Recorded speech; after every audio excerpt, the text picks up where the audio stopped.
Today you're going to learn how to take oil pastels and blend the colors together. And this doesn't just mean taking the colors and coloring over them. We're actually going to blend the color a little bit. Whenever you're blending colors together with oil pastels, since they're so sticky, you want to do the lighter colors first, which I know you can't see where I'm coloring with my white, but that's okay. And the next lightest color, since this is my sky, I'm going to lightly rub over, put some blue in my sky. But then my blue for my sky looks a lot like my clouds, so I'm going to have to add a little bit of a darker color so they stand out. So I'll layer a little bit of this darker blue on top. But as you'll notice, it's leaving behind a lot of white spaces, which don't exactly look attractive. You don't want to necessarily color harder to fill them in, so I'm going to show you a little trick that will help blend this and take care of the little white dots so they disappear.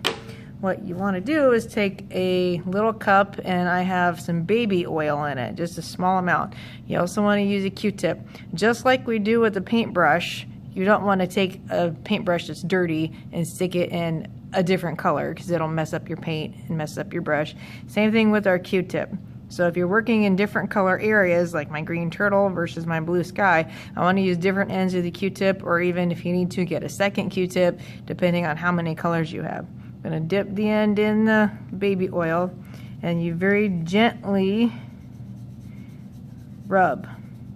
And as you rub, it's going to blend the color together. And re-dip as often as you need to. Just make sure you're not leaving any big puddles on your page, because the puddles will eventually soak in, since this is oil, and it could potentially make your colors all rub together, which wouldn't look very attractive. And since this is oil, it takes a while to dry, so it'll have to sit here for a while. This will stay on the newspaper, and it'll eventually all soak in, and it'll look all dry and smooth like you see on the parts that are finished. Once the baby oil is dry, if you have some areas that you want to outline, then you can go back and outline it. But once again, the baby oil has to be dry before you put those in, or else the oil pastel is just going to smear on your picture. If you're working with the baby oil in an area that's really, really narrow, I'm sure you know your Q-tip is probably going to spread it farther than you want it to go. So what you want to do is, if it gets too far down, just try to wipe it off really gently with your finger.